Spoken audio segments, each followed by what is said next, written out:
The craziest thing about writing a book is that in that single moment of writing that manuscript, you could actually be writing something that's going to change everything. You could write a book that's going to change so many lives, and even your life included. You could wake up one day just as a writer in a local corner in a village, and wake up in the next morning as somebody who has written a book that is making trends and waves all over the world, and you are changing lives and you are impacting destinies.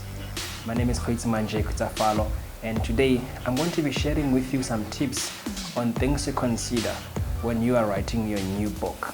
I released my first book in 2017, which I've been writing from ever since 2014. It took me about 2 years or so to write my first book. My first book here is called Think Like an Entrepreneur, Act Like a Prostitute. Some of you could be so shocked because you've never seen this kind of a cover before. And this is the real reason why I want to share with you. When I released my book, there's a lot of things I didn't know about writing a book. Start from writing the manuscript and actually getting to the point where you have an actual book like this. The things that are in there, I had no idea of what I was doing. But I still pushed out a book anyway, and I was proud when I was there at the printer and the guy in South Africa came holding my book and said, "Sir, congratulations, your book is now officially out." And there's that thing that happened to your heart when you finally hold a book that you wrote. You've been seeing it for a long time in your mind, but this was your actually first time seeing the actual hard paper that was there. And man, what a joy it was. And in 2018, I had to rewrite the same book all over again and produced this one, which is still Think Like an Entrepreneur, Act Like a Prostitute, the first edition of it. So I'm going to be sharing with you some of the mistakes that I made when I was writing this book, and why did I have to rewrite the whole book so that all of them could be sitting here changing the world as they are. Trust me, there's a lot of people whose lives were changed and so impacted. They really loved my book, even if it was like this. And there's still a lot of people who came on board to start the book even like this. If you notice, actually this book is a bit bigger than this one. You won't notice from the camera, but that's very, very true. So what are the things that you have to consider about writing a book? Let's get into it. Welcome to my writing space. This is where I write, and over here it's my desk, and you're gonna need a lot of things for you to start your book project going on. I'm gonna show you things that I have, that I use, that I believe depending on your ability to have some of these resources, they could come in very handy for you as a writer. Number one, you need a space where you can write. Quiet, peaceful. Doesn't have to be extremely silent. A lot of people are different. Some of you can put your headphones on and then you lock the whole entire environment to yourself in your mind. Others need a completely quiet space to do that. People take trips, they go and write their books in hotels, all of that. We are different. As for me, this is the desk where I write everything I write. So there are different type of people. That those who would prefer to write it first on a piece of paper and then they type the whole thing, or they give to somebody to type the whole thing. So for me, I'm just going to show you some more things that I have. My books, all of them, first start here. If you look into my diaries, you'll find diagrams, you'll find papers, you'll find ideas that come to my mind. It could be a chapter, it could be a sentence, it could be a title, it could be anything. So I always have a notebook where I jot some of the quick things that come to my mind. Okay? The other thing is, once I get to the space, I need to have a machine that I use for me to be able to do what? To write the book. So this is my machine over here. Okay? This is my machine. You need to type in here. And then the other thing I'm going to show you that you really need, very important, it's you need sticky notes. And I'll show you why this is important in a minute. So then also on my writing space, I have a whiteboard where I write all my ideas that come into my head. So I need to structure. Remember when I talked about, I'm going to show you here, the marathon of the middle. It's going to be very tedious for you. So you need a place where you can actually map the whole idea. So you can put the chapters, because for me it's very difficult to know what is going to be a chapter. So this helps me. So the sticky notes, I put the whole thing. This is what I'm thinking about the book. This is where it will start. This is where it will end. This is where it will touch the point that it should touch, like the touch points everywhere. And the story and the inspiration and the punchlines and the quotes. Remember, people make quotes out of your book. So they need to be finding some of the statements that you are creating. So you have to be intentional about that. So some of those quotes that I'm generating as I'm writing, becoming a thought leader and a writer in the space, I have to create those touch lines and punchy statements that people can use continually. You get what I'm saying? Like right now, people always tell others like, we all have to go through what we have to go through in order for us to become what we have to become. That was a tagline I put here when I was writing the Black and Yellow book. And right now, I'm actually writing my second book, the one that you see on the screen. It's called Mari Mavu. So all of these things that you see is actually the workflow for it. So this is the whole entire book on the board before I get to type anything about it. So I need to know which chapter is going to be in it, what is it going to be dealing with, which story do I tell in what chapter, what is the flow, what do I start with this one, how do I end that one. So that is where the sticky notes come in. So here, chapters, the sub-chapters, subtitles in there, and important codes to go through and all of that to map the whole idea. You know why? This is the mistake I made when I was making my first book. I repeated a lot of things, so I didn't know, like I would have told the story here and I forgot, so I wrote it in another statement. So my first book that I had, I'm gonna show you this book. This book had about 4 to 5 chapters that could have easily become one chapter. So you would find in this book, the revised edition, that I merged some of those chapters into one, and it made it easier because then it showed me many of the things that I didn't write about, so I had to put them in here. So this book is 60% more than what this book was about, but yet it's the same idea of the book. So this one was just me typing right through and through and through. This one was me sitting down and actually putting the whole book on a mind map. And this is where the marathon of the middle is. I don't struggle with it because I already mapped it out before I get into anywhere. So remember, you need a laptop to write, you need a diary to write, you need stick notes, you need a whiteboard, and you need your pen, your markers. Just create an environment that is going to allow you as a writer to take all the ideas that you have into an amazing story. If you need to do that, again, like I said, if it's noisy where you stay, you probably want to do this. And you're done. Books are different. It doesn't matter what size of the book it is. You could write a small book like this one, like The Great Hope. I got this from one of the clinics around here. It's a very small book. I'm sure many of my status posts, as long as they are, could literally make a book this size. Or you could be writing a book this size, like this one that I got from Matthew Ashimolo, The Uncommon Blessing. You could be writing a book this big, you know. This is the Vision Driven Leader by Michael Hart. I bought this book as well at Botswana Book Center. Or you could be writing a book like this one, not so big, not so small. This is Ant Hill, The Lessons from the Ants by Coach David Grace. Amazing books. All of these books are amazing. You could be writing a book maybe the size of mine. Books are not the same. I mean, you could tell. If you put this book on top of this one, you realize that the other one is bigger actually.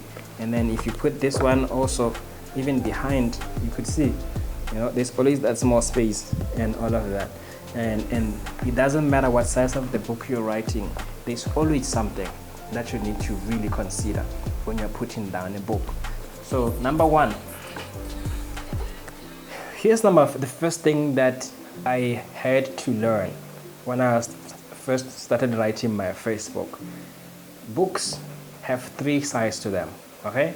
There's the intro, and then there's what they call the marathon of the middle, and then the ending of the book.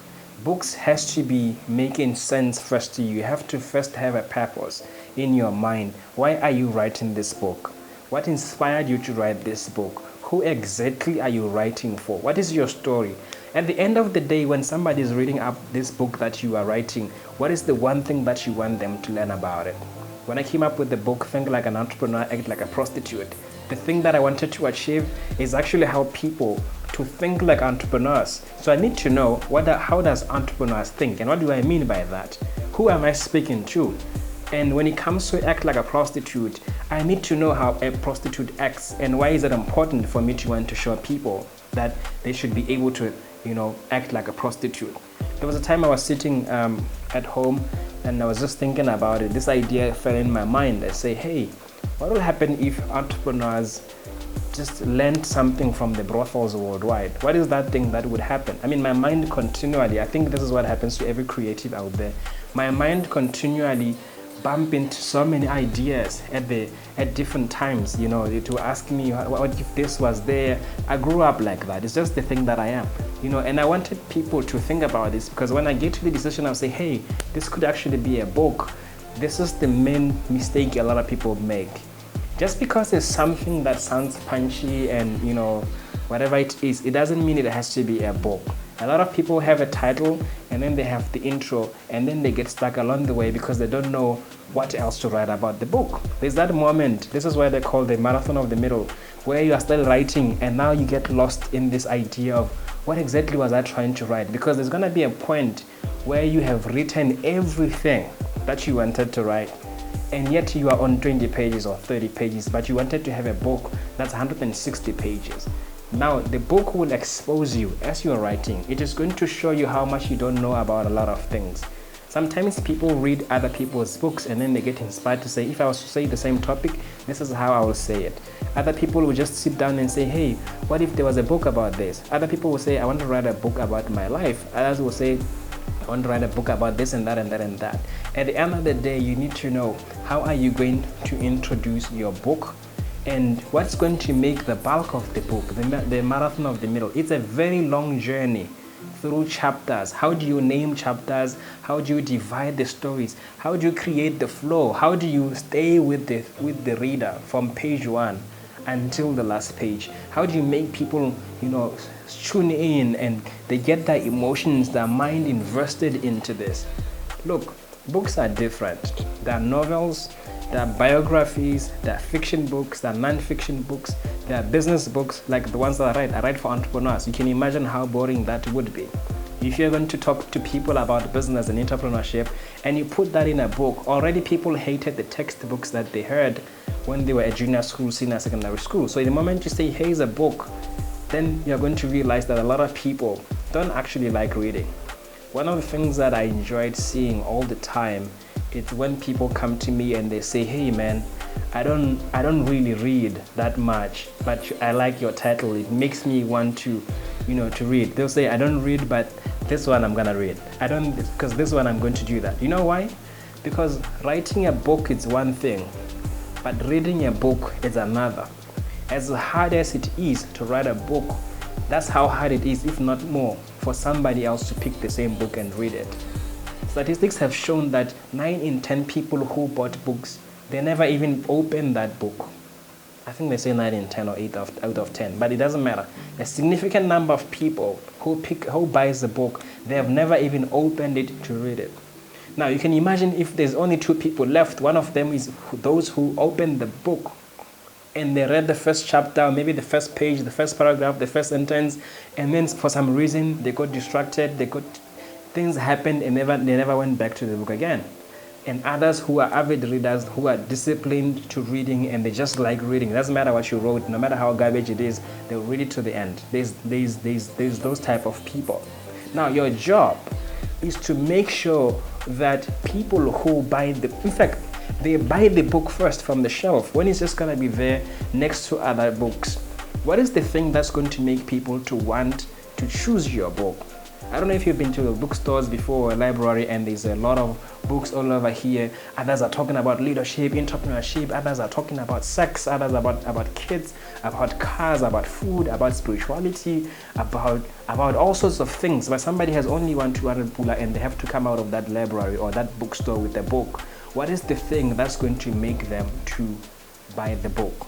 So these are some of the things that I had to think about. It wasn't enough for me to have a title that is catchy and it's important for you. I'm not saying you have to always be controversial. It's something that works for me. It's something that I did not create. It comes into my mind and I just have to let it out, just like that, to the people to enjoy it. So that's why I came up with my title, and I'll tell you as we go on why that title. And then I had to think about it. If you were to stand far from the shelf and you're going to look at the bookstore, where would your eyes see first?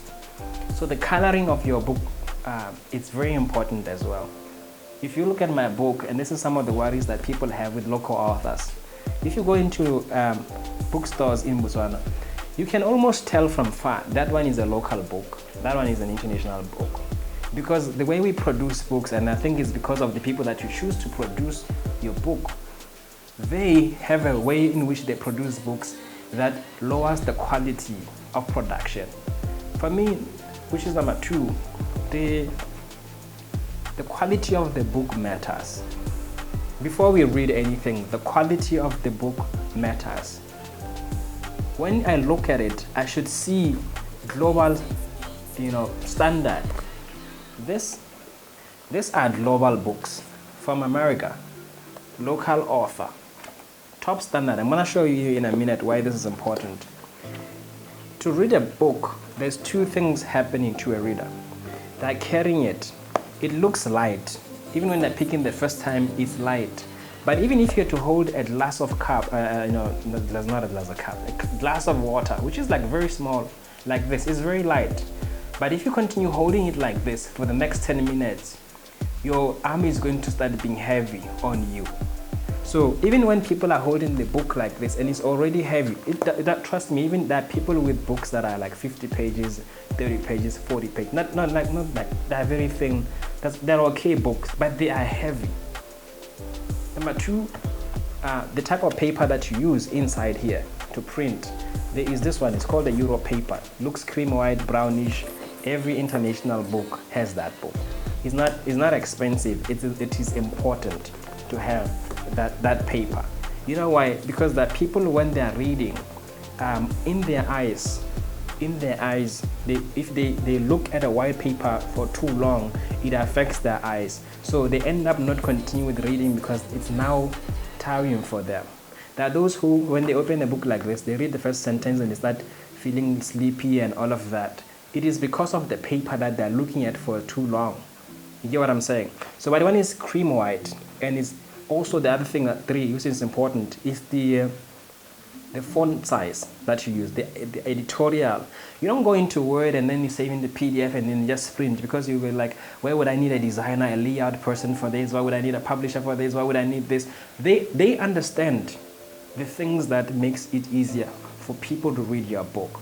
It's more than just the pages and the print and the whole idea of this is what my book is gonna be powerful. You can destroy a good book by a bad printing choice. You can destroy a great book by a bad printing choice. Because you know what printing is it's about? Printing is going to influence your look and feel. People don't buy things. They buy the confidence they can see in things. Even you as a salesperson, you have to understand this. People don't buy your product, they buy your confidence. So you have to prove your confidence of the product that you have in the thing that you have put in. So you cannot be talking about 10 steps to make money, and yet the book itself, it looks poor. You get what I'm saying? There is no single amount of money you should never save when it comes to producing things that are going to reflect your destiny, who you are, your brand, and your quality. Never. Don't even take that thing. Don't delight in, I'm going to look for the cheapest printer around, I'm going to look for the cheapest designer around, I'm going to look for the cheapest.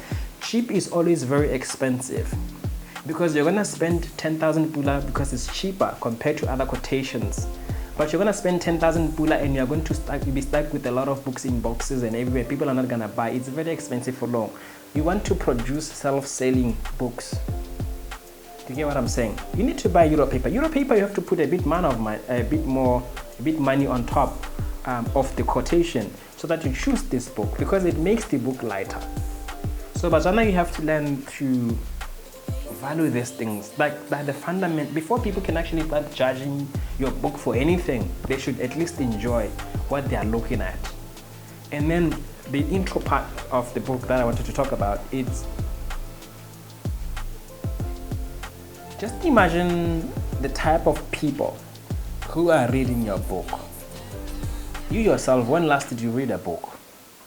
Because I know a lot of authors who don't read. The only book they've ever seen in their life is the one they wrote.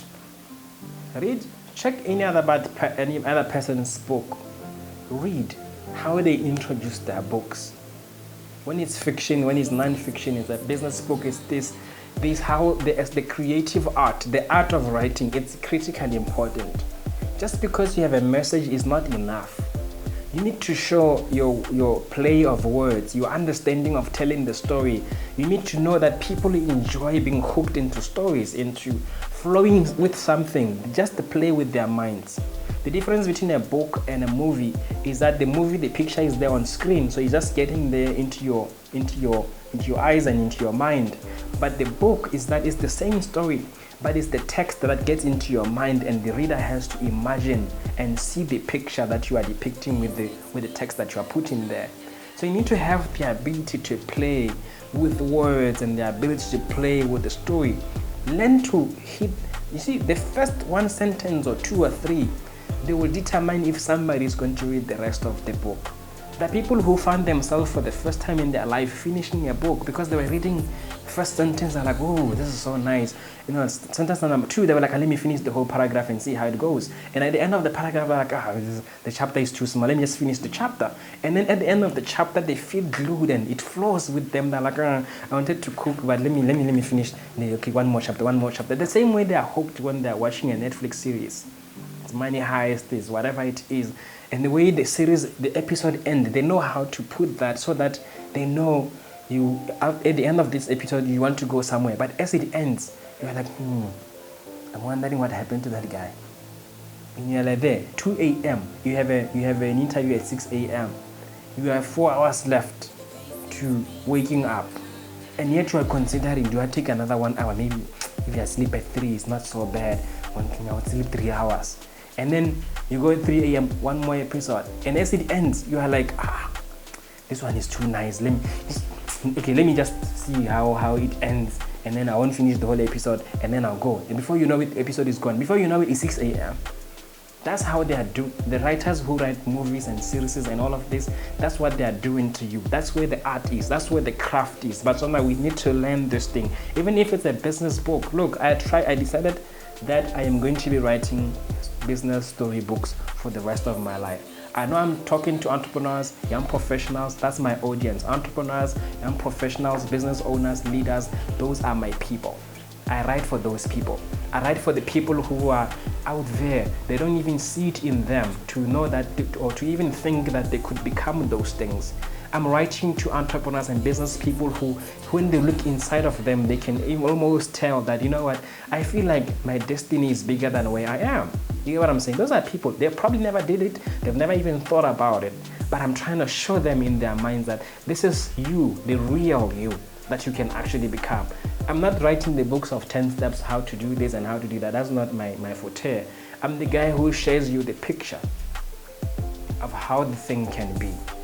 And that picture, because the way God has designed you, when the inside of you see externally something that looks like it will leap, it will bear witness, it will kick inside of you. As I'm telling you a story of something else that is related to what is inside of you, you will know this is talking to me. Because the text that I write is supposed to ignite you, it's supposed to inject that thing, it's supposed to fuel you somehow, so that you feel like I need to wake up, I need to do this, this is my type of thing. Even when I speak and I'm saying get out there and write, that's just me. It's just the thing that God has given to me. And my mind just goes through the crazy corners of the world and it finds unconventional things that we have to talk about it. I wrote about prostitution. Yes, I'm a Christian. Do you get what I'm saying? And I've seen people be like, what kind of a Christian would write about? And then when they're about to say the last thing, they're like, oh wow, wow, this is so good. This is so good. Hey, thank you for taking time to watch this video. I hope you enjoyed it and I wish you a wonderful journey in your writing career. Until next time, asante sana.